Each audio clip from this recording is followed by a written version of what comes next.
సరిగా సమయం 1 గంట అయింది. ఎన్నింటికల్లా ముగించమంటారు మీ ఇష్టం. నాకు ఓపిక ఉంది, మీకు ఓపిక ఉందంటే చెప్పండి, ఏ టైం అయినా ఓకే.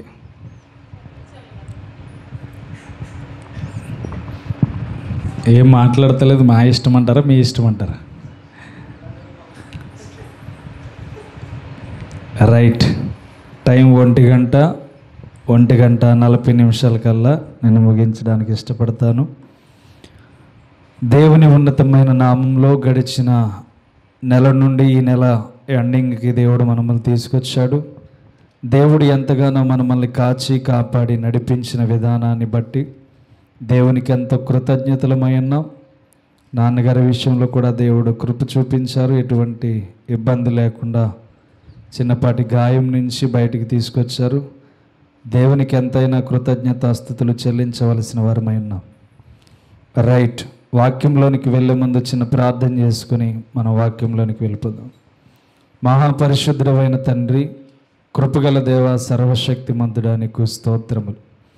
ఉన్నతమైన నీ నామాన్ని బట్టి ప్రభువా, ఇదిగో నిన్ను సేవించడానికి, నిన్ను పూజించడానికి ప్రభువా, నిత్యము పరిశుద్ధుడు అని కొనియాడబడుచు 24 పెద్దలతో స్తుతించబడుచున్న తండ్రి, ఈ దీనదాసుడి మీద నీ కనికరం నుంచి మరొక్కసారి నీ బిడలతో ధైర్యం కలిగిన వాక్కుని విడుదల చేసి, బలమైన నీ మాటలను విడుదల చేసి బిడ్డల్ని శక్తివంతులుగా మార్చమని యేసు నామం పేరట అడుగుచున్నాం తండ్రి, ఆమేన్. దేవుని కృపను బట్టి మనము చాలా విషయాలను నేర్చుకుంటూ ముందుకు వెళ్తున్నాం. గత వారం మనము ఏం నేర్చుకున్నామనే విషయాన్ని ఎవరికైనా గుర్తుంటే చెప్పగలరా? రైట్. యెహోషువ ధైర్యము, విశ్వాసము మనం నేర్చుకుని ఉన్నాం.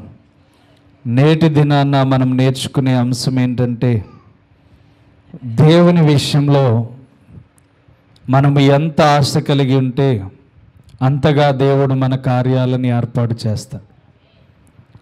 ఏంటి? దేవుని విషయంలో మనం ఎంతగా ఆసక్తి కలిగి ఉంటే అంతగా దేవుడు మనల్ని ఆశీర్వాదానికి అవకాశాలు ఇస్తాడు. అందుకని ఈ కోరాహు కుమారులు రచించినటువంటి ఈ కీర్తన చూసినప్పుడు మనకి కలిగే ఆలోచన ఏంటంటే, వాళ్ళు మాట్లాడుతున్న మాట చూస్తే దుప్పి నీటి వాగుల కొరకు ఆశపడినట్లు, దేవా నీ కొరకు నా ప్రాణము ఆశపడుచున్నది. ఏ విషయంలో మన ప్రాణము ఎక్కువగా ఆశపడుతూ ఉంటుందంటే, కావలసిన సమయానికి ధనము సమృద్ధిగా ఉన్నప్పుడు, బిర్యానీ వండుకున్నప్పుడు చక్కగా వినండి, బిర్యానీ వండుకున్నప్పుడు చక్కగా ఎప్పుడు తిందామా అని చెప్పి ఆసక్తి కలిగే ఆశతో ఉంటుంది. ఇలా కొన్ని సందర్భాల్లో ఆలోచన చేస్తే మనం ఎక్కువగా ఈ విషయాలను గుర్తిస్తూ ఉంటాం. అయితే కోరాహు కుమారులు ఈ కీర్తన ఎందుకు రాస్తున్నారంటే, అతని తండ్రి చేసిన విధానం అనేది దేవునికి వ్యతిరేకముగా ఉంది. ఎవరి తండ్రి?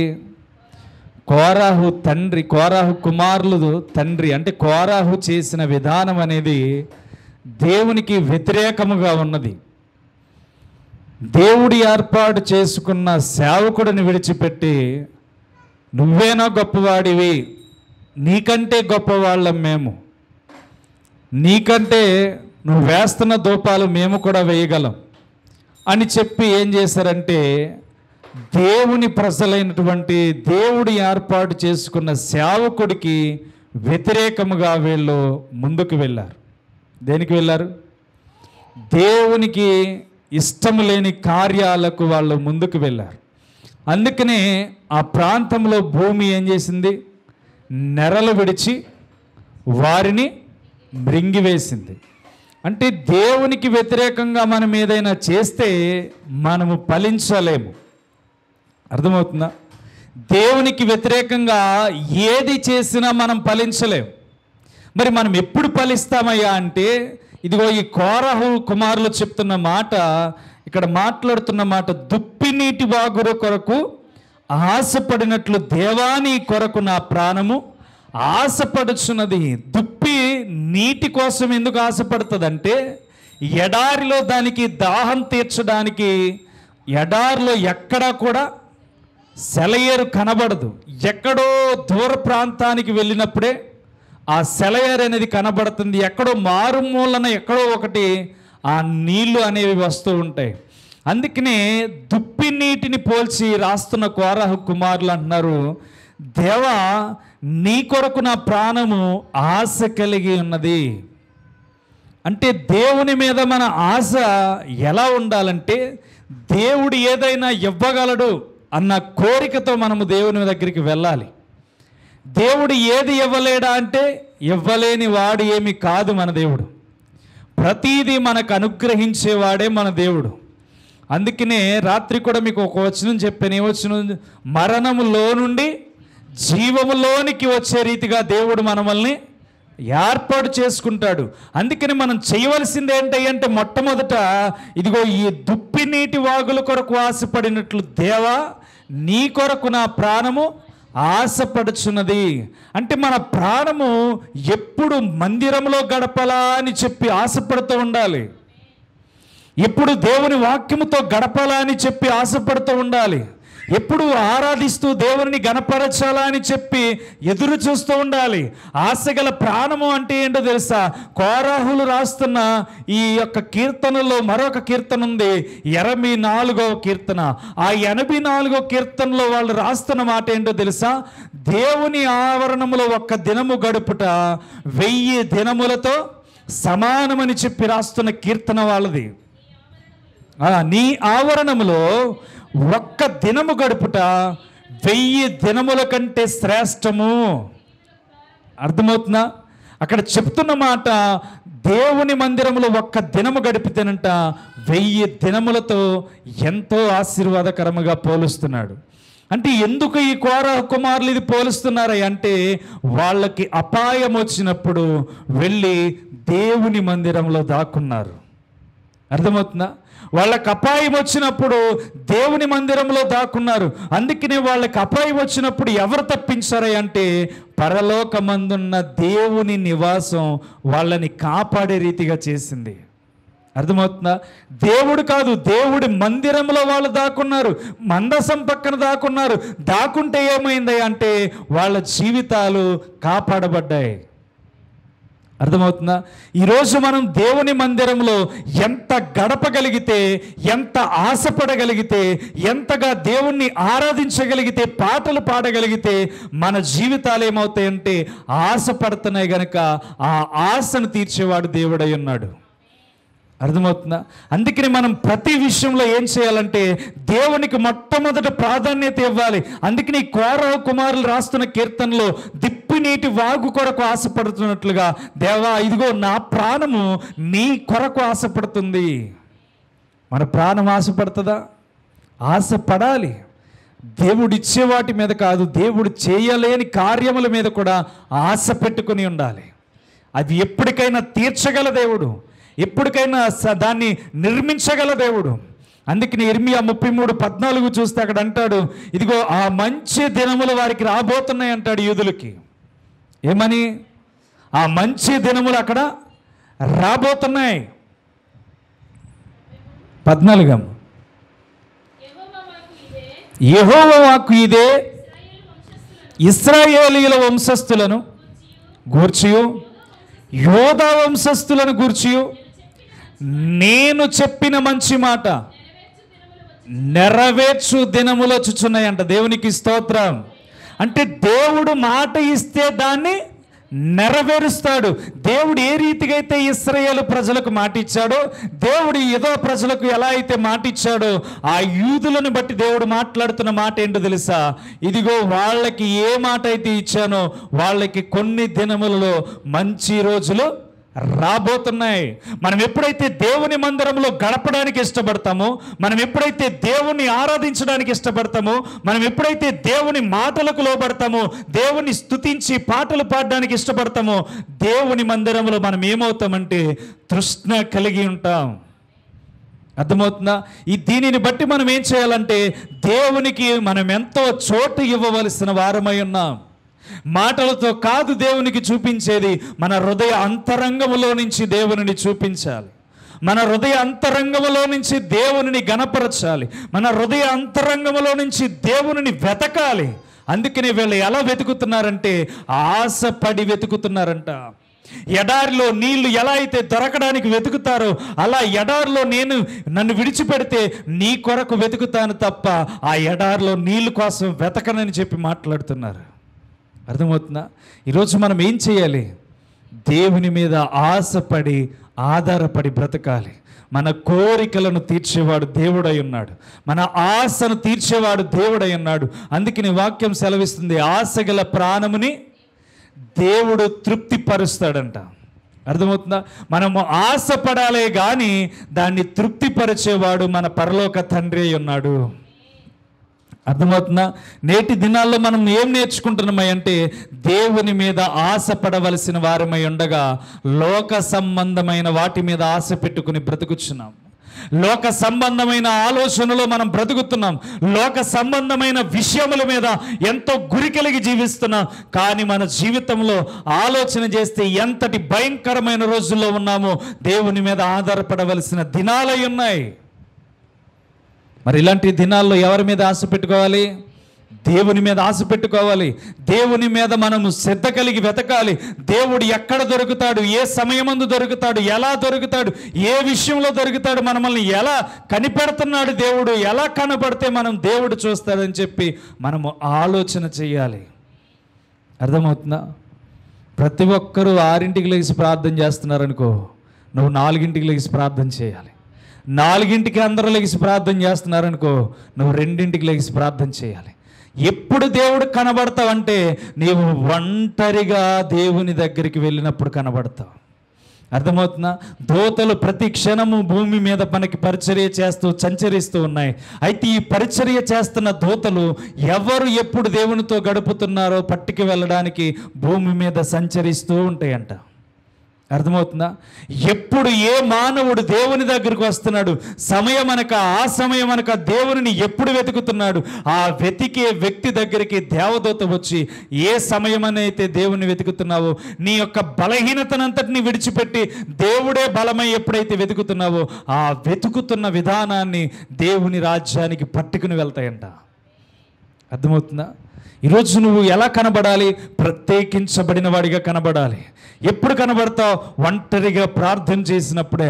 అందుకని యేసుక్రీస్తు అందరినీ విడిచిపెట్టి కొండ ప్రాంతానికి వెళ్ళిపోయాడు. యేసుక్రీస్తు అందరినీ విడిచిపెట్టి గెస్తమైన తోటలోనికి వెళ్ళిపోయేవాడు. యేసుక్రీస్తు అందరినీ విడిచిపెట్టి ఒంటరిగా ప్రార్థన చేసుకోవడానికి ఇష్టపడుతూ ఉండేవాడు. ఎందుకని? తండ్రికి నేను కనబడాలి, తండ్రి దగ్గర నుంచి లోక సంబంధమైనవి ఏవైతే జీవితం పొందుకోవాలో అవన్నీ నేర్చుకోవాలని చెప్పి తండ్రి దగ్గరికి వెళ్ళి శరీరముగా బ్రతుకుతున్నంత కాలం దేవునికి ప్రార్థన చేస్తూ ఉండేవాడు. అర్థమవుతుందా? ఆయన శరీరంతో ఉన్నంత కాలము ఆయన పట్టబడే గంట ముందు కూడా ప్రార్థనలో గడిపాడు. ఆయన పట్టబడుతున్న నిమిషాల ముందు కూడా ప్రార్థనలో గడిపాడు. ఎందుకని? ఆయన ప్రార్థనతో ఉంటే పరలోక సంబంధమైన విషయాలన్నీ తెలియపరచబడుతున్నాయి కనుక. అర్థమవుతుందా? నువ్వు ఎప్పుడైతే దేవుని విషయంలో ఆయనని ఎప్పుడైతే గమనించగలుగుతావో, ఆయన నడవడికని 3.5 సంవత్సరాలు గమనించగలిగితే అందులోనే మన భవిష్యత్ అనేది కనబడుతుంది. అందులోనే మన జీవితం అనేది స్పష్టంగా దేవుడు ఎలా నడవాలో నేర్పిస్తాడు. ఎందుకని? తన తండ్రి దగ్గర ఏదైతే నేర్చుకుని వచ్చాడో కుమారుడు భూమి మీద అదే ప్రవర్తన కలిగి ఉన్నాడు. అందుకని ఈరోజు మనం ఏం చేయాలంటే మనలో ఒక ఆశ పుట్టాలి, దేవుడు ఏదైనా తీర్చగలవాడని. మనం దేని విషయంలోనైనా ముందుకు వెళ్ళగలగాలి అంటే మొట్టమొదట ప్రిఫరెన్స్ దేవునికి ఇవ్వవలసిన వారమై ఉన్నాం. కానీ మనం ఇస్తున్నామా? ఇవ్వలేం. కొన్నిసార్లు చాలా బలహీనతలు, కొన్నిసార్లు చాలా ఇబ్బందులు, కొన్నిసార్లు కష్టం వచ్చి ఎందుకులే ఎన్నిసార్లు చేసినా ప్రార్థన చేసినా మనకి ఫలితం లేదు, ఎందుకులే చేద్దామో వద్దన్నట్టు ఆలోచన కూడా మనలోనికి వస్తుంది. ఇవన్నీ దేనికంటే మనలో విశ్వాసం లేకుండా చేయడానికి చేసే అపవాది ప్రయత్నాలు. అర్థమవుతుందా? మనం ఎప్పుడూ కూడా జీవము కలిగిన దేవుని కంటిలో ఉంటే ఎప్పుడు ఆశీర్వదించబడతాం. జీవము కలిగిన దేవుని కంటిలో లేకపోతే దేవుని చేతిలో చెక్కబడితే మనల్ని కదిలించేవాడు ఎవ్వడు కూడా ఉండడు. కాబట్టి ఈరోజు మనం తెలుసుకున్నది ఏంటంటే, నువ్వు ఒక మందిరముగా మార్చబడితే నిన్ను కదిలించేవాడు ఎవడో ఉండడు. మందిరంలో ఏముంటుంది? ప్రార్థన ఉంటుంది. మందిరంలో ఏముంటాయి? పాటలు ఉంటాయి. మందిరంలో ఆరాధన ఉంటుంది. మందిరంలో వాక్యం ఉంటుంది. అసలే దాన్ని కదిపాలంటే ఎవడి వలన కూడా అవదు. అందుకనే ఈ కోరహ కుమారులు రాస్తున్న కీర్తనలు అంటాడు 2వ వచనంలో చూస్తే, చూడండి 2వ వచనంలో, నా ప్రాణము దేవుని కొరకు తృష్ణగొనుచున్నది, జీవము గల దేవుని కొరకు తృష్ణగొనుచున్నది. దేవుని సన్నిధికి నేను ఎప్పుడు వచ్చేదనా, ఆయన సన్నిధిని నేను ఎప్పుడు కనబడేదనా అని చెప్పి మాట్లాడుతున్నారు. ఎలా మాట్లాడుతున్నారు చూడండి, ఎంత ఇష్టముగా మాట్లాడుతున్నారు చూడండి. నా ప్రాణము దేవుని కొరకు ప్రేమ కలిగి జీవిస్తుందంట. అర్థమవుతుందా?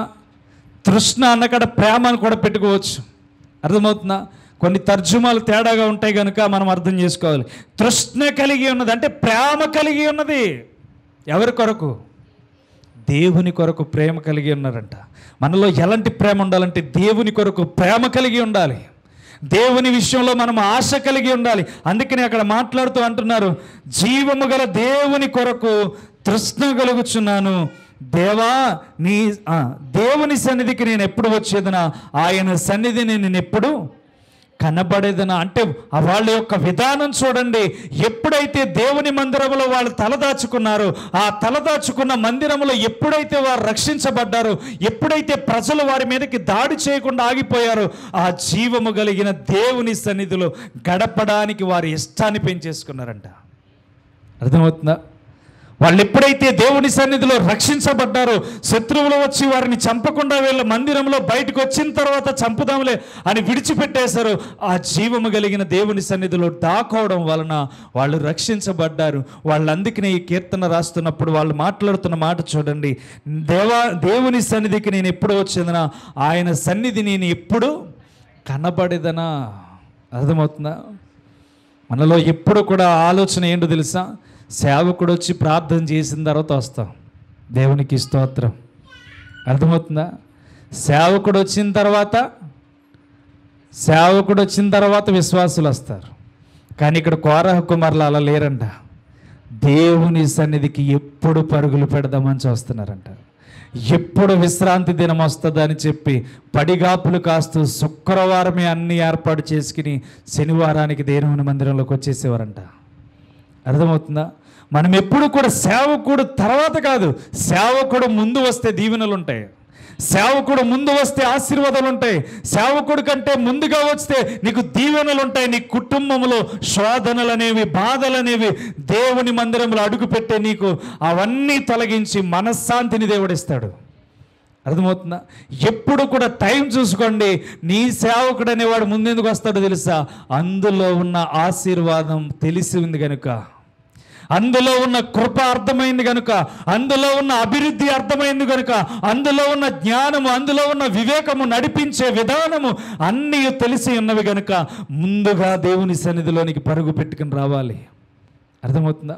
అందుకని ఈ కోరహ కుమారులు చెప్తున్నారు చూడండి, నీ సన్నిధికి నేనెప్పుడు వచ్చేదనా. ఆయన సన్నిధికి మనం ఎంత పరుగును వస్తే ఆ పరుగును వలన మనకు ఆశీర్వాదాలు కనబడతాయి. ఎందుకంటే మనం అన్నీ విడిచిపెట్టి దేవునికి మొట్టమొదటి ప్రిఫరెన్స్ ఇస్తున్నాం.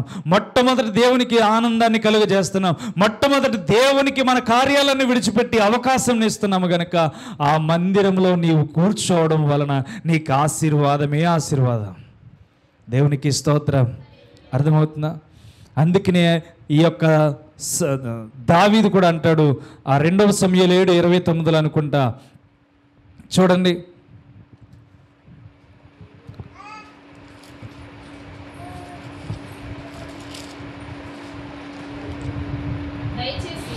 దయచేసి నీ దాసుడనైనా నా కుటుంబము నిత్యము నీ సన్నిధిలో ఉండునట్లుగా దానిని ఆశీర్వదించుము. అర్థమవుతుందా? చెప్తున్న మాట చూసారా? క్లారిటీగా చెప్తున్నాడు.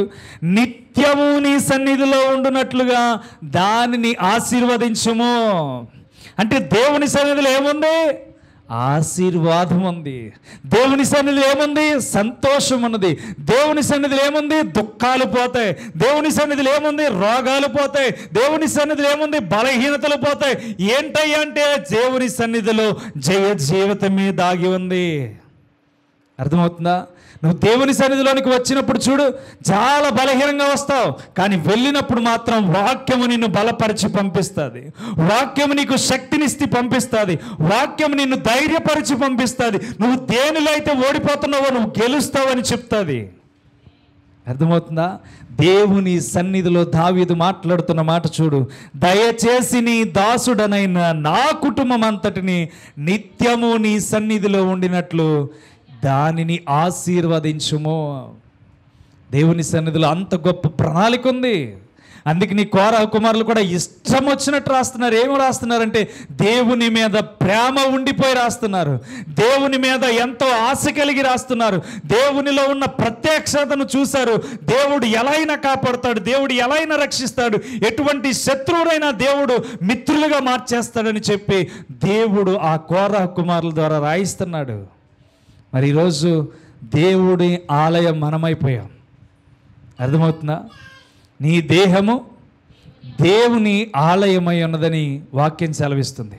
అంటే ఈ ఆలయంలో వాక్యం నిండిపోతే, ఈ ఆలయంలో పాటలు నిండిపోతే, ఈ ఆలయంలో ఆరాధన నిండిపోతే నీ మీద దాడి చేయాలనుకున్న వాడినే తుత్తినీలుగా చేసేస్తాడు.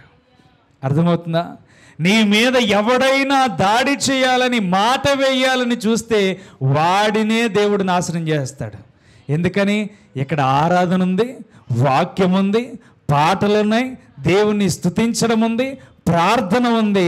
ఇవి జరుగుతున్నవి గనుక దీని మీద దాడి చేసిన వాడికే అగ్ని అంటుకుంటుంది.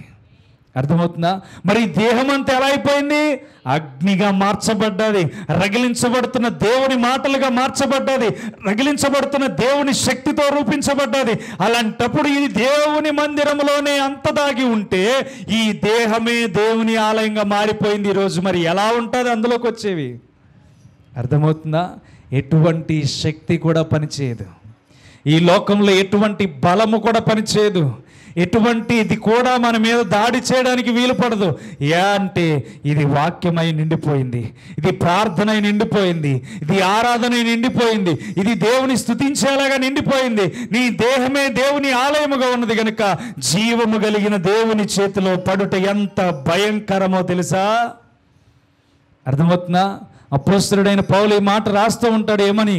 జీవము కలిగిన దేవుని చేతిలో పడుట ఎంత భయంకరమో. చూడండి, ఎబ్రీ పత్రిక 10వ అధ్యాయం 31వ వచనం అనుకున్నాం. 31వ వచనం చూడండి. ఆ జీవము కలిగిన దేవుని చేతిలో పడుట ఎంత భయంకరమో. అక్కడ చూస్తే 30వ వచనంలో అంటాడు, పగ తీర్చుట నా పని, నేనే ప్రతిఫలమిత్తును అనియు, మరియు ప్రభువు తన ప్రజలకు తీర్పు తీర్చును అనియు చెప్పిన వాణ్ణి ఎరుగుదము కదా. జీవము కలిగిన దేవుని చేతిలో పడుట భయంకరము. అర్థమవుతుందా? ఎప్పుడైతే ఈ దేహము దేవుని ఆలయంగా మార్చబడ్డదో, ఇందులో ఎప్పుడైతే ఆరాధన వచ్చిందో, ఇందులో దేవుని స్తుతించడం వచ్చిందో, ప్రార్థన చేయడం, వాక్యం వినడం వచ్చిందో, అప్పుడే ఈ యొక్క దేహం అంతా ఏమైపోయింది? జీవము కలిగిన దేవుని కృపలో భద్రపరచబడిపోయింది. ఇప్పుడు దీనిలో నుండి పగ ఎవరు తీర్చుకుంటారు? ఎవరు తీర్చుకుంటారు? నువ్వు కాముగా ప్రార్థన చేయాలి, నువ్వు దేవుని స్తుతించాలి, దేవుని గణపరచాలి, దేవుని దగ్గర సమ్మతించి బ్రతకాలి. ఇప్పుడు పగంతా ఎవరు తీసుకుంటారు? దేవుడే తీసుకుంటాడు. దేవుడు తీసుకుని ఏం చేస్తాడు? నీ శత్రువులను తరిమి తరిమి కొడతాడు. నూనెతో నా తల అంటి ఉన్నది, నా గిన్నె నిండి పొర్లుచున్నది, శత్రువుల ఎదుట నాకు విందు సిద్ధపరిచాడు. అర్థమవుతుందా? నీ శత్రువుల ఎదుటే నీకు ఏం చేస్తాడంట? విందు సిద్ధపరుడు చేస్తాడు. అర్థమవుతుందా? మనం ఎలాంటి వారమై ఉండాలి? అప్పుడు మనం దేహమంతా వాక్యముతో నిండిపోయి ఉండినప్పుడు మనము జీవము కలిగిన దేవుని చేతిలో ఉన్నాం కనుక, అలాంటి జీవము కలిగిన దేవుడు మనలో ఉన్నాడు కనుక ఆయన చేతిలో నుంచి ఎవ్వడు కూడా తప్పించుకోలేడు. అంటే మనం ఆయన చేతిలోనికి వెళ్ళిపోవాలి. ఆయన మన చేతిలో జరిగే ప్రతి కార్యాన్ని ఆయన తీసుకుంటాడు. అందుకని పగ తీర్చుట నా పని. నీ మీదకి ఎవడన్నా వస్తే దేవుడు చూసుకుంటాడు.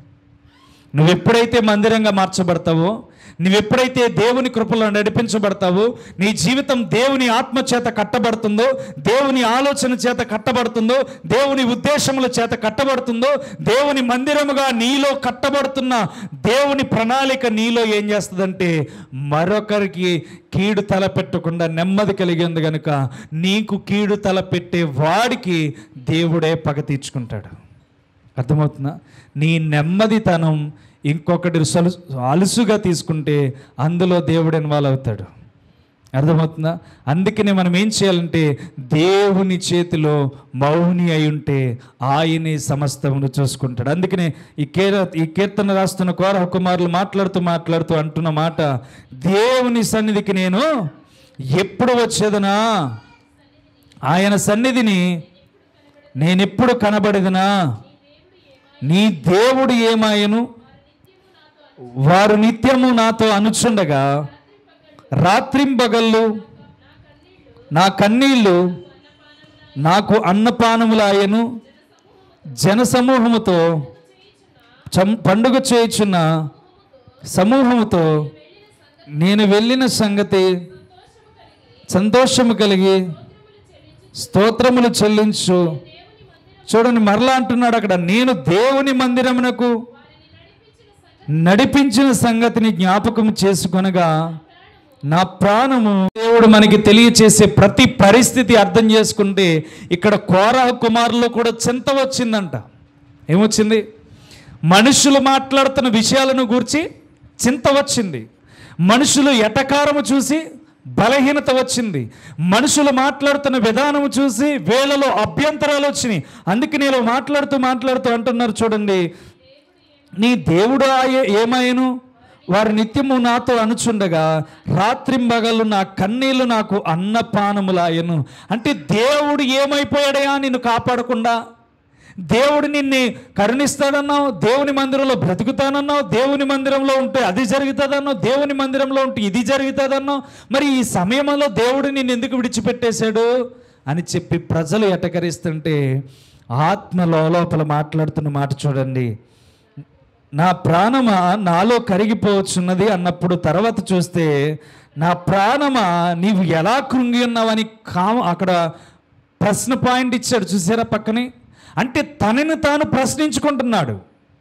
తనకి తానులో వచ్చిన భయోందోళన బట్టి, తనకు తానుగా వచ్చిన డిస్టర్బెన్స్ని బట్టి, తనకు తానుగా వచ్చిన అభ్యంతరాలను బట్టి తనకు తానుగా ప్రశ్న వేసుకుంటున్నాడు.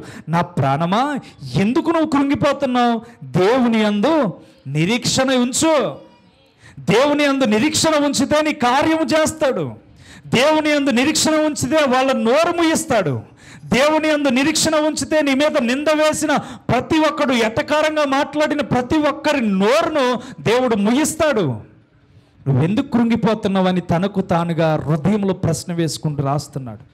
ఈరోజు మనం ప్రశ్న వేసుకోవాలి, ఎప్పుడు కృంగిపోతున్నాం, ఎప్పుడు బలహీనలం అవుతున్నాం, దేని వలన మన జీవితం కంట్రోల్ తప్పుతుంది అనే దాని విషయంలో మనము ఎప్పటికప్పుడు ప్రశ్న వేసుకుంటూ ఉండాలి. ఎప్పటికప్పుడు మనము దాన్ని గుర్తిస్తూ ఉండాలి. ఈ జీవము కలిగిన దేవుని చేతిలో ఉన్న వాళ్ళందరము కూడా ఆత్మ సంబంధులమై ఉంటాం, శరీర సంబంధులమై ఉండం. అందుకనే తన ఆత్మలో ప్రశ్న వేసుకుంటున్నాడు, ఇదిగో నా ప్రాణమా నీవు ఎలా కృంగి ఉన్నావు, నాలో నీవేలా తొందరపడుచున్నావు, దేవుని యందు నిరీక్షణ ఉంచుము, ఆయనే నా రక్షణకర్త అనియు నా దేవుడని చెప్పుకొనొచ్చు, ఇంకను ఆయనను స్తుతించదను. తొందరపాటు కూడా కనబడుతుందంట. అర్థమవుతుందా?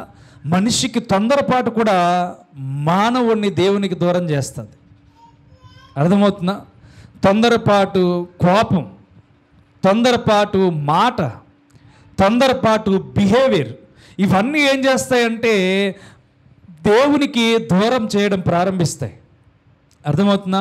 అంటే ఆ తొందరపాటును కూడా తనలో తాను గద్దించుకుంటున్నాడు. ఆ తొందరపాటు విషయంలో కూడా తన్ను తాను సరిచేసుకుంటున్నాడు. అంటే ఈరోజు మనం ఏం చేయాలి?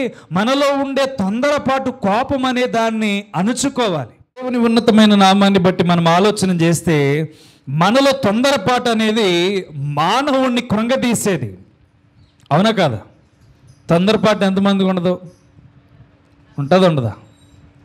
నాకు కూడా ఉంటుంది. కానీ ఉండే ప్రతి ఒక్కరూ ఏం చేయాలంటే ఈ తొందరపాటు విషయాన్ని గమనించాలి. అర్థమవుతుందా? తొందరపాటు లేని మనిషి అంటూ కూడా ఎవరు ఉండరు. అయితే దానికోసం ఆలోచన చేసే విధానమే దేవుని ఆత్మ. అర్థమవుతుందా? ఆ తొందరపాటు లేకుండా చూసుకోవడానికి మాత్రమే దేవుడు మనకి సహాయం చేస్తాడు. అందుకని కోరహు కుమారుడు కూడా ఏం చెప్తున్నాడంటే, నా ప్రాణం ఎలా అయినా కృంగిపోయింది, నాలో తొందరపడుతుంది.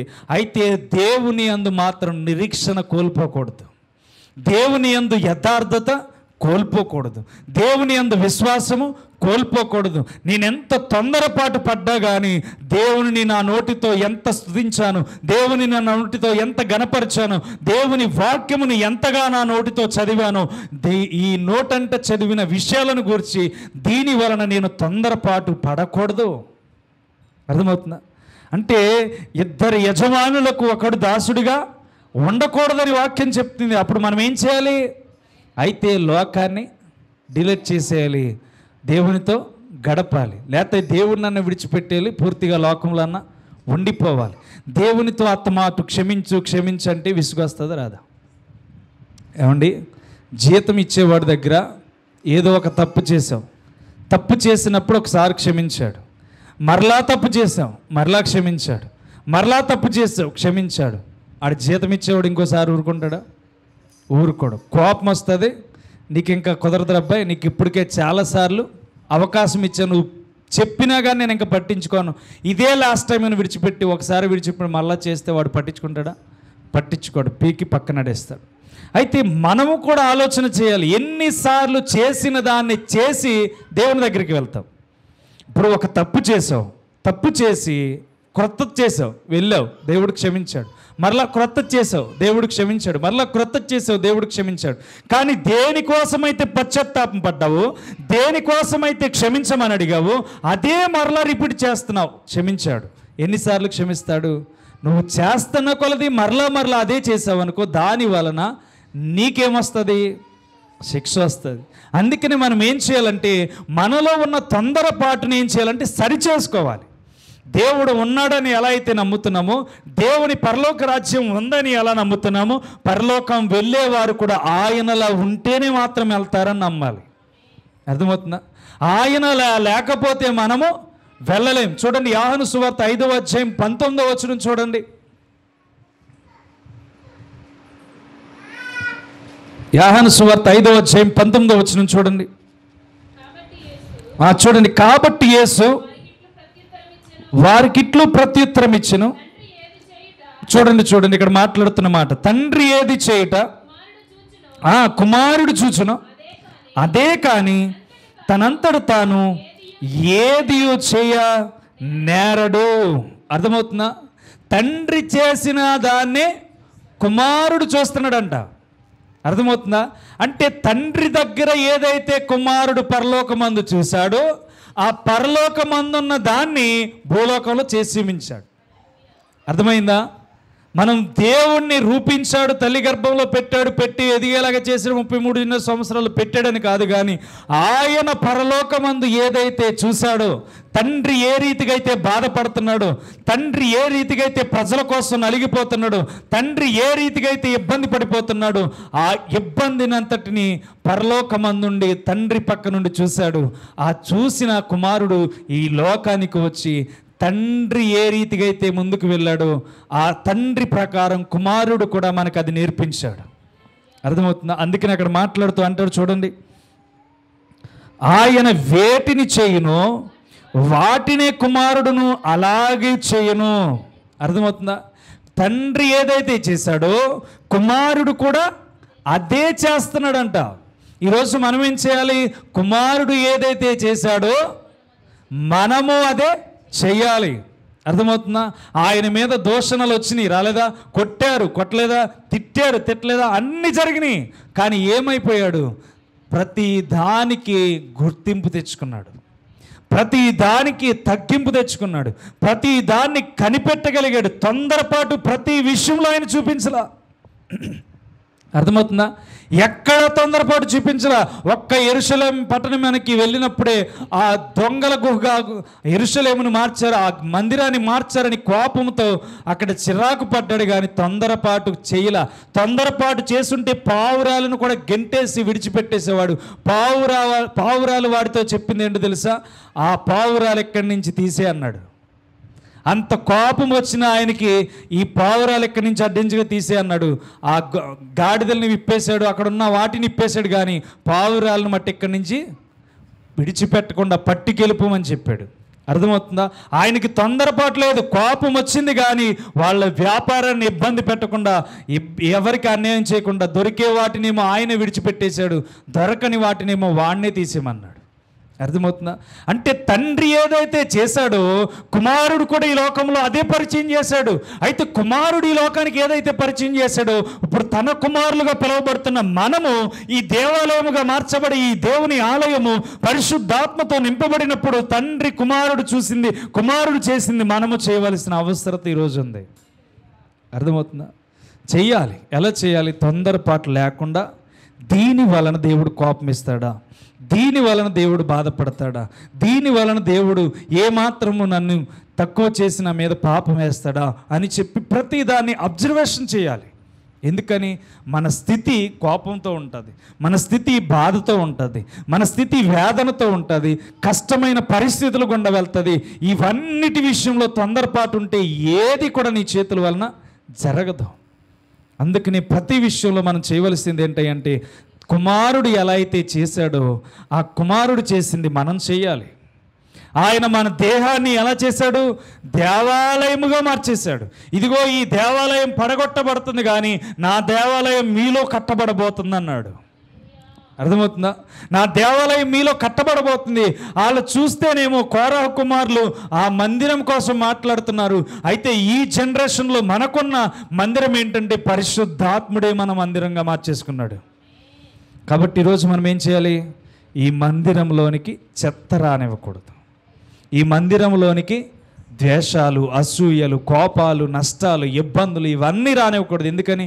ఇది దేవుని ఆలయంగా మార్చబడ్డది. ఈ ఆలయం మీదకి ఎవడైనా వస్తే పగ తీర్చేవారు ఎవరు? దేవుడే ఉన్నాడు. పగ తీర్చేవాడు దేవుడే ఉన్నాడు కనుక మనం ఎవరికి అప్పగించాలి? దేవునికి అప్పగించాలి. మరి నువ్వెందుకు కష్టపడిపోతావు? వాళ్ళు నన్ను ఇలా అన్నారు, వాళ్ళు నిన్ను ఇలా అన్నారు. ఎవరు అంటున్నారు? దేవుని ఆలయాన్ని అంటున్నారు. దేవుని బలం పొందుకున్న శక్తి కలిగిన దేహాన్ని అంటున్నారు. ఈ దేహాన్ని అంటే దేవుడు విడిచిపెడతాడా? విడిచిపెట్టడు. అర్థమవుతుందా? మోషేని నాశనం చేయాలంటేనే విడిచిపెట్టలేదు ఆ కాలంలో. అలాంటిది నువ్వే దేవుని మందిరంగా మారిపోతే ఇందులో ఆరాధన, వాక్యము, పాటలతో దేవుని గణపరుస్తూ ప్రార్థనలు చేస్తుంటే ఈ మందిరాన్ని అంటే అన్నవాడి నోరును మూసేస్తాడా? మూసేయడా? మోస్తాడు. అందుకు నువ్వేం చేయాలి? ఏదైనా దేవునికి అప్పగించేయాలి, ఏదైనా దేవుని చిత్తానికి ఇచ్చేయాలి. అందుకనే ఈ 2వ వచనంలో మనం మాట్లాడితే దేవుని సన్నిధికి ఎప్పుడు వెళ్ళాలి, దేవుని మందిరంలో ఎప్పుడు గడపాలి, నేనెప్పుడు ముద్ర వేసుకోవాలని చెప్పి ఎదురు చూస్తున్నారంట వాళ్ళు. దేవుని సన్నిధిలో అంత ఉంటే ఇప్పుడు మందిరంగా మార్చబడ్డ మన నడవడిక కూడా లెక్కించబడుతుంది, మన తలంపులు కూడా లెక్కించబడుతున్నాయి, మనం నోరు తెరిస్తే లెక్కించబడుతుంది, హృదయంలో ద్వేషిస్తే లెక్కించబడుతుంది. ఇవన్నిటిని బట్టి మరి ఈ మందిరాన్ని ఎలా కాపాడాలి చెప్పాలి. చాలా తొందరపాటు లేకుండా కాపాడుకోవాలి. అందుకనే తనకు తానుగా కోరహ కుమారులు ప్రశ్న వేసుకున్నారు. ఏమని? నా ప్రాణమా, నాలో ఎందుకు కృంగిపోతున్నావు? ఎందుకు నువ్వు తొందరపడుతున్నావు? దేవుని యందు నిరీక్షణ ఉంచు. ఈరోజు నువ్వు దేవుని యందు నిరీక్షణ ఉంచితే నీ దేహాన్ని కాపాడేవాడు దేవుడు, నీ పగ తీర్చుకునేవాడు దేవుడు. జీవము కలిగిన దేవుని చేతిలో పడుట ఎంత భయంకరమో నీ జోలికి వచ్చిన వాడికి వాళ్ళకి చూపిస్తాడు. అర్థమవుతుందా? దేవుడంటే మనం వెతికేవాడు కాదు, ఆయన వెతుక్కుంటూ వచ్చి మనలో నివాసం చేసేలాగా మనం ఉండాలి.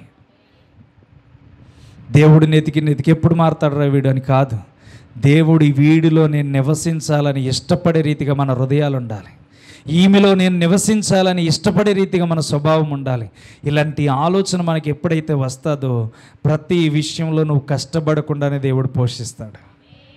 అలాంటి దేవుని కార్యాలు మనం చూడగలుగుతాం. అందుకనే మొదట ఏం చెప్పాను ఈరోజు లెసను అమ్మా? మొదట చెప్పిన అంశం ఏంటన్నాను ఈరోజు? ఇవాళ టైటిల్ ఏం చెప్పాను మీకు?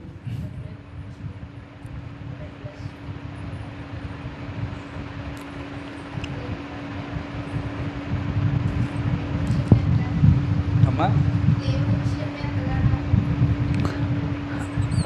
దేవుడి విషయంలో మనము ఏది అడిగినా దేవుడు మనల్ని తృప్తిపరుస్తాడు. అర్థమవుతుందా? దేవుడి విషయంలో మనం ఏది అడిగినా దేవుడు మన కోరికలను తీరుస్తాడు. ప్రతి విషయంలో మనకి దేవుడు తీరుస్తాడు. ఎలా తీరుస్తాడు? నువ్వు ఆయన మందిరంగా మార్చబడాలి. నువ్వు ఆయన ఆలయానికి ఎప్పుడు రావాలని ఆశకొని ఉండాలి. నువ్వు దేవుని కుమారుడు ఏదైతే చేశాడో ఆ కుమారుడు చేసిన విధానం నీలోనికి రావాలి. అప్పుడు దేవుడిని ప్రతి కోరికను సిద్ధింప చేయడానికి ఎదురు చూస్తూ ఉంటాడు. అర్థమవుతుందా? కాబట్టి నువ్వు నేర్చుకోవాల్సింది ఏంటో తెలుసా? వాక్యం విన్న విధానంలో నీ జీవితం కట్టబడాలి. వాక్యం విన్న విధానంలో నీలో తొందరపాటు లయమైపోవాలి. వాక్యం విన్న ఆ సందర్భాలలో నీ జీవితం దేవుని మందిరంతో అనుక్షణము మార్చబడాలి. ఎప్పుడైతే మార్చబడుతుందో పగ తీర్చుకునేవాడు దేవుడు, నీ శత్రువును లయపరిచే దేవుడు, నీకు ఆనందాన్ని నోటి నిండా నవ్వు కలుగజేసేది దేవుడు. కాబట్టి ఇవన్నీ లోక సంబంధమైన వాటిని విడిచిపెడితే దేవుడే మన కోరికలన్నీ సఫలపరుస్తాడు. కాబట్టి అలా ఉండడానికి దేవుడు ఈరోజు నేర్పించిన మందిరం మన దేహం. ఈ దేహం అనే మందిరాన్ని ఎంత శుభ్రపరిస్తే, ఈ శుభ్రపరిచిన మందిరంలో జీవము కలిగిన దేవునికి చోటిస్తే పగ తీర్చుకునేవాడు దేవుడు, మన శత్రువుల దగ్గర విందు ఏర్పాటు చేసే దేవుడు, ప్రతి విషయంలో ఆయన నూనెతో మన తలాంట చేసేవాడు దేవుడు. గనుక మనం ఏం చేయాలి?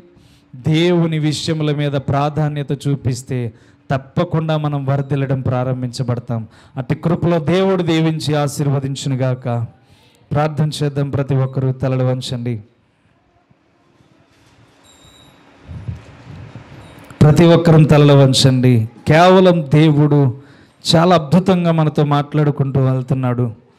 సమయం సందర్భాలను గురించి సంఘానికి ఇవ్వవలసిన బోధన సంఘానికి ఇస్తున్నాడు. విశ్వాసులకు ఇవ్వవలసిన బోధన విశ్వాసులకు ఇస్తున్నాడు. అన్యులకు ఇవ్వవలసిన బోధన అన్యులకు ఇస్తున్నాడు. ఈరోజు నువ్వు విశ్వాసివై దేవుని సంఘంలో ఎంతో ఉన్నతమైన బలవంతుడివై ఇక్కడ నిలబడి ఉన్నావు. ఇప్పుడు నీకేసిన ప్రతి విషయంలో ప్రశ్నలుగా మిగిలిపోయి ఉంటే వాటిని సరిచేసుకోండి. మీలో తొందరపాటు అనేది ఉంటే సరిచేసుకోండి.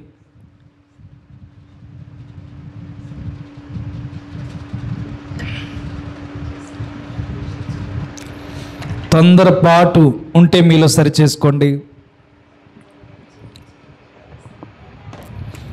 దేవుడు మాట్లాడితే చాలా ఆనందంగా ఉంటుంది. దేవుడు మనతో ఉంటే చాలా సంతోషం ఉంటుంది. మన శత్రువుల విషయంలో దేవుడు మిత్రులుగా చేస్తాడు. జీవము కలిగిన దేవుని మందిరముగా మనం మార్చబడితే ఆ మందిరం మీదకి వచ్చే ప్రతి దాడిని దేవుడు తప్పిస్తాడు. ఆ మందిరంలో ఉండి ప్రతి ఒక్కరిని దేవుడు కాపాడుతాడు.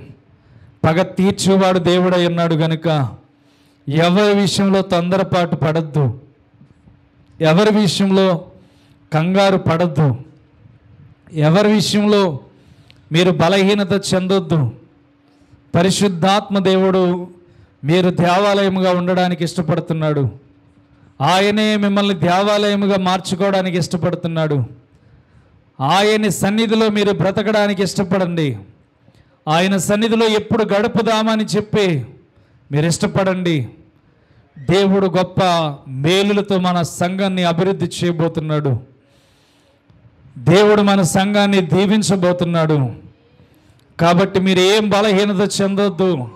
అంత్య దినముల యందు తన యొక్క కృపను ప్రజలకు తెలియచేయడానికి దేవుడు ఎంతో కృప చూపించి మన జీవితాల్లో వెలుగునివ్వడానికి ఇష్టపడుతున్నాడు. మనం ఏ పరిస్థితిని బట్టి కృంగి తొందరపడుతున్నామో ఆ తొందరపాటుని విడిచిపెట్టేయండి. మనలో ఉన్న తొందరపాటు కోపాన్ని తీసివేయండి. మనలో ఉన్న తొందరపాటు మాటను తీసివేయండి. మనలో ఉన్న తొందరపాటు విషయాలన్నిటినీ దూరపరచండి. ఇవన్నీ మనం దూరపరచగలిగితే, ఇవన్నీ మనం దూరం చేయగలిగితే దేవుడే మనల్ని కాపాడగల సమర్థుడై ఉన్నాడు. ఎందుకు ఇవన్నీ దేవుడు మనతో మాట్లాడుతున్నాడు? మనము ఆయన మందిరమై ఉండాలని ఇష్టపడుతున్నాడు. ఆయన మందిరమై మనం బ్రతకాలని ఇష్టపడుతున్నాడు. ఆయన మందిరమై ఆయనతో పాటు కాదు, మనతో ఆయన ఉండాలని ఇష్టపడుతున్నాడు. మనతో ఉండాలని ఇష్టపడే దేవునికి చోటిస్తావా? మనతో ఉండాలనే దేవునికి నీవు అవకాశం ఇస్తావా? మనతో ఉండాలనే దేవునికి నీవు ఒక్కసారి సమయాన్ని ఇచ్చి చూస్తావా? నువ్వు ఎంతవరకు ఎటు తిరిగావో నాకు తెలీదు. ఇంతవరకు ఎటువంటి తలంపులు కలిగి ఉన్నావో నాకు తెలీదు. ఇంతవరకు ఎటువంటి స్వభావం కలిగి ఉన్నావో నాకు తెలీదు. నువ్వు మానవ శరీరముగా ఉన్నావంటే దేవుని శక్తి కూడా నీలో ఉంటుంది. ఏదో నేను మానవ శరీరాన్ని, నేను ఇంతే బలహీనుడను అనుకుంటే అది లాభము లేని పని. వాక్యం విని లాభము లేని పని. దేవుడు చెప్తున్న మాట, నీలో తొందరపాటు ఉండొద్దు అని కోరహ కుమారులు రాస్తున్నారు. ఎందుకు కృంగిపోతున్నావు నీలో నీవు? ఎందుకు నీకు తొందరపాటు? దేవుని యందు నిరీక్షణ ఉంచలేవా? దేవుని యందు నిరీక్షణ ఉంచగలిగితే ఆయన యందే ఘనమైన కార్యములు చూడగలుగుతాం. అర్థమవుతుందా? ఈరోజు మన జీవితంలో ఉన్నదేంటి? కోపమా? మన జీవితంలో ఉన్నదేంటి? తొందరపాట? మన జీవితంలో ఉన్నదేంటి? ఎదుటివారిని దూషించడమా? మన జీవితంలో ఉన్నదేంటి? ఎదుటివారి తప్పును సరిచేయకుండా వారి మీద ఇంకొక నింద వేయడమా? ఇవి కాదు దేవుని ఎదుట ఉన్నవి. నువ్వు ఎంత శరీర సంబంధిగా జీవించిన, కుమారుడు జీవించినట్టుగా జీవించకపోతే, కుమారుడు నడిచినట్టుగా నడవకపోతే, తండ్రి ఏ రీతిగా అయితే కుమారుడికి చూపించిన పద్ధతిని కుమారుడు నడిచాడో, ఆ కుమారుడు వలె పరిశుద్ధాత్మ ద్వారా మనలోనికి వస్తున్న దేవునిలా మనం మారకపోతే, జీవము కలిగిన దేవుని చేతిలో పడుట చాలా భయంకరము. అది మరణమైనా సరే, లేకపోతే మనలోనికి వచ్చే జీవమైనా సరే, ఆయన చేతిలో తప్పించుకోగలిగితే చాలా మంచిది. ఆయన చేతిలో నుండి మనం బయటికి రాగలిగితే చాలా మంచిది. కానీ నువ్వు అలా లేకపోతే కనుక జాగ్రత్త. దినాలు చాలా చెడ్డ దినాలు చాలా భయంకరమైనవి, దినాలు చాలా నరకంలోనికి చూపించేటట్టుగా ఈరోజు మానవుల స్వభావం క్రూర స్వభావంగా మారిపోయింది. ఈరోజు పగ తీర్చుకునే దేవునికి అవకాశం ఇస్తావా? ప్రియ చెల్లి, ప్రియ సహోదరుడా, సహోదరులరా, మీకు ఒకటే విషయం చెప్తున్నాను. మీలో తొందరపాటు చాలా నరక ద్వారాలకు తీసుకువెళ్తుంది. తొందరపాటు అనేది మన జీవితంలో నాశనానికి దారి తీస్తుంది. తొందరపాటు ఉన్నప్పుడు దాన్ని ఆలోచించి తీసుకోవడం చాలా మంచిది. తొందరపాటు ఉన్నప్పుడు దాన్ని సరిచేసుకొని తీసుకోవడం చాలా మంచిది. ఆ నిర్ణయం కోరహ కుమారులు తొందరపడలేదు. వాళ్లకు వాళ్ళే ప్రశ్న వేసుకున్నారు. ఎందుకు కృంగిపోతున్నావు? ఎందుకు తొందరపడుతున్నావు? దేవుని యందు నిరీక్షణ ఉంచు.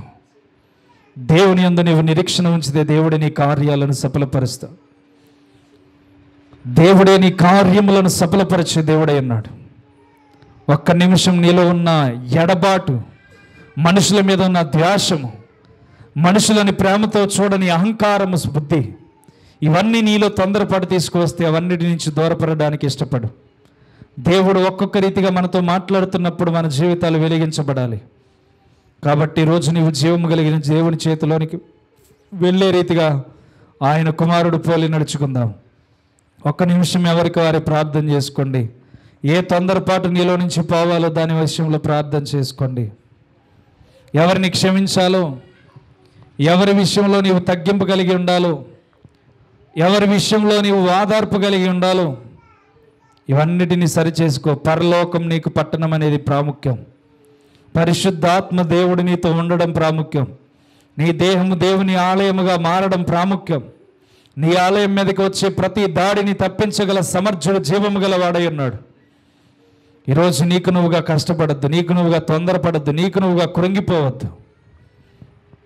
దేవుని మందిరముగా మార్చబడు. పగ తీర్చుకునేవాడు దేవుడై ఉన్నాడు. ఒక్క నిమిషం మీకు వ్యక్తిగతంగా ఎందులో బలహీనులై ఉన్నారో ప్రార్థన చేసుకోండి.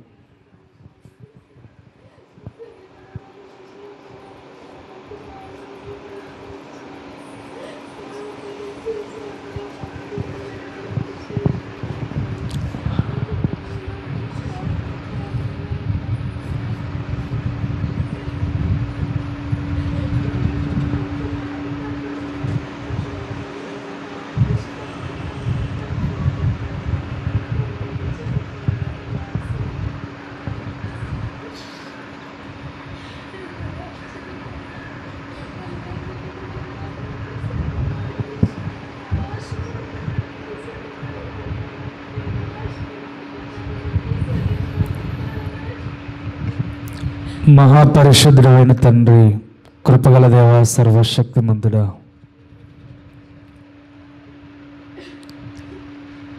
మానవులమైన మా కొరకు ఇంకా ఆలస్యం చేస్తూ మా జీవితాలు నీ వలె మారాలని, నీ వలె ఉండాలని, నీ వలె బ్రతకాలని ఆలస్యం చేయించిన తండ్రి, నీకు స్తోత్రములు. నీ పరిశుద్ధమైన నామంలో ఈ నెలంతా మమ్మల్ని కాచినందుకు స్తోత్రాలు. నీ కృపలో మమ్మల్ని భద్రపరిచి నడిపిస్తున్న విధానమును బట్టి స్తోత్రములు. కరుణించు దేవుడా, కాపాడు దేవుడా, రక్షించు దేవుడా, నీకు వందనాలు. నేటి దినమున కీర్తన 42 ప్రకారం తండ్రి, కొన్ని విషయాలు నీవు మమ్మల్ని నిలబెట్టుకుని మాట్లాడినందుకు ఎంతగానో కృతజ్ఞతన్నాయన్నాను తండ్రి. నా దేహాన్ని ఈ యొక్క మధ్యకాల సమయంలో, ఈ 2వ సర్వీస్లో కూడా నన్ను వాడుకున్నందుకు స్తోత్రములు చెల్లిస్తున్నాను తండ్రి. అయ్యా, పాలమూరు గ్రామంలో నన్ను వాడుకుని బలపరచావు. ఇదిగో తండ్రి, మరొక్కసారి నీ సన్నిధిలో మేము నీ మందిరముగా మార్చబడాలని చెప్పిన నీ కృపను బట్టి స్తోత్రములు తండ్రి. అయ్యా, స్తుతుల పైన ఆసీనుడా, నేను స్తుతించగలది నా నోట వాక్యమును వెదజల్లుతున్నందుకు వందనాలు. నీ బిడ్డలకు ఏదైతే నేర్పించామో తండ్రి, తొందరపాటు లేని జీవితం దయచేయండి. నీ సన్నిధిలో వారు ఏదైతే అడుగుతున్నారో ప్రభా, వారికి నీవే అనుగ్రహించమని ప్రార్థిస్తున్నాను. వారి ప్రభా, వారి హృదయంలో ఏ ద్వేషమున్నదో, ఏ అహంకారమున్నదో, ఏ స్వబుద్ధి మానవులను దూరపరుస్తుందో, పరిశుద్ధుడా నీకు దూరపరుస్తుందో, ఆ సరిచేసుకునే జ్ఞానాన్ని బిడ్డలకు దయచేయండి. కోరహ కుమారులు చెప్తున్నట్లుగా, మాలో మేము కృంగిపోతే ఫలితం లేదు, మాలో మేము తొందరపడితే ఫలితం లేదు. నీ సన్నిధికి మేము ఎప్పుడు వస్తే అప్పుడే మాకు ఆనందం, నిరీక్షణ తండ్రి. నీ సన్నిధిలో గడపడానికి మాత్రమే మాలో నిరీక్షణ కలుగుచున్నది. పరమ వైద్యుడవు తండ్రి, ఇదిగో తండ్రి, ఈ దేనుడును నిలబెట్టుకుని తండ్రి, నువ్వు వాడుకున్న విధానమును బట్టి, క్రొత్త తలంపులను బట్టి ఆశ్చర్యమే నాలో కలుగుచున్నది ప్రభు. దేవా, నీకే వందనాలు తండ్రి. నీ బిడ్డల్ని దీవించండి, బలపరచండి. వచ్చిన ప్రతి ఒక్కరిని ఆత్మ బలముతో నింపుతున్నందుకు వందనాలు. రాకడకు సిద్ధపాటు కలుగజేయుచున్నందుకు వందనాలు. వారిని నీలా మార్చుకుంటున్నందుకు స్తోత్రములు తండ్రి. వచ్చే బిడ్డలని ఏ ప్రయాస వ్యర్థము కాకుండా వారిని నీవు బలపరుస్తున్నందుకు వందనాలు తండ్రి. బిడ్డల్ని దీవించండి, ఆశీర్వదించండి తండ్రి. నీ పరిశుద్ధమైన కృపలో ప్రభువా, నీవే ప్రేమించి ఆశీర్వదించి ఇక్కడ ఉన్న ప్రతి ఒక్కరిని పేరు పేరు చొప్పున జ్ఞానముతో నింపండి ప్రభువా. తొందరపాటు లేని జీవితాన్ని బిడ్డలకి నజరేయుడైన యేసు నామములో అనుగ్రహించండి ప్రభువా. వీరి ఈ వారమంతా ప్రయాణం చేసే ప్రయాణాల్లో తోడుగా ఉండండి. చదువుకునే బిడ్డలకు మంచి జ్ఞానమునివ్వండి. నీ కృపలో డ్యూటీలు చేస్తున్న బిడ్డలకు మంచి విషయంలో ప్రభువా వారికి చేతి నిండా ధనమును ఏర్పాటు చేయండి. దేవా, నీకే వందనాలు తండ్రి. బహుగా సంఘాన్ని అభివృద్ధి చేయండి, ఆశీర్వదించండి. ఇదిగో ప్రభువా, ఈ భయంకరమైన దినాల్లో చెప్పే వాక్యము మనుషులను మార్చే రీతిగా, వారి జీవితాలను కట్టుకునే రీతిగా మార్చండి. ఏదో విని వెళ్ళిపోయే వాక్యం చెప్పేశారని కాదు, కానీ సంఘం పట్ల ఎంత భారమును అప్పగించావో భారముతో వాక్యమును వెదజల్లుతున్న నీ నామాన్ని బట్టి స్తోత్రాలు ప్రభువా. దీవించండి, బలపరచండి. చంటి మిడ్డను మొదలుకొని వృద్ధాప్యం వరకు ఈ నెలంతా మమ్మల్ని, మా కుటుంబాలను కాచినందుకు స్తోత్రములు. మరొక నెలలో ప్రవేశపెట్టుచుండగా ఆదివారము, శనివారము మాకు అనుకూలమైన వాతావరణం దయచేయండి. మా రాకపోకలకు ఎటువంటి ఇబ్బందులు లేకుండా ప్రభు బలలో చక్కని వారిగా చేతులు పెట్టడానికి మేలు చేయండి. ఈ వారమంతా బిడ్డల్ని కాపాడండి, బలపరచండి. నీవే కృపతో దీవించి ఆశీర్వదించి నీ శక్తితో బిడ్డల్ని మహిమకరంగా వెలుగుతో నింపండి ప్రభువా. పగ తీర్చుట నీ పని అన్నావు గనుక ఇక్కడి నుంచి వీరిలో తొందరపాటు లేకుండా శత్రువులను సహితం మార్చగలిగే దేవుడు నా దేవుడని వారిగా తగ్గింపగలిగి పరలోకములకి ఎలా చేరాలని ఆలోచనలో ముందుకు తీసుకువెళ్ళండి. నీవే బలపరిచి మేలు చేసి వీరి కుటుంబాలన్నింటినీ దీవించమని, ఏదైనా కుటుంబాన్ని నా తండ్రికి తగిలిన గాయాన్ని నీవే స్వస్థపరచమని, పరిశుద్ధాత్ముడు నీకే మహిమ ఘనత ప్రభావములు చెల్లించుకుంటూ నజరేయుడైన యేసు నామములో ప్రభువా. అయ్యా, ఇదిగో తండ్రి, కొన్ని సంవత్సరాలు దాటి మరొక సంవత్సరంలో తండ్రి అయ్యా పెళ్లి రోజు జరిపించుకుంటున్న నీ కుమారుని కూడా దీవించండి. వారి కుటుంబాన్ని ఆశీర్వదించి మేలు చేయండి. నీవే జ్ఞానముతో నింపి నడిపించి బలపరచి నీ సన్నిధిలో కృప విడుదల చేయమని యేసు నామం పేరట అడిగి వేడుకొనుచున్నాం తండ్రి, ఆమేన్. మన తండ్రి అయిన ప్రేమ కుమారుడైన యేసుక్రీస్తు కృపయు ఇప్పుడును ఎల్లప్పుడూ ఆయన కృప నిరంతరము ఆయన వచ్చేంత వరకు మన కుటుంబాల మీద నిండుగా తోడైండునుగాక. ఆమేన్, ఆమేన్, ఆమేన్. అందరికీ వందనాలమ్మ. పెళ్లి రోజు శుభాకాంక్షలు తెలియజేస్తున్నామండి.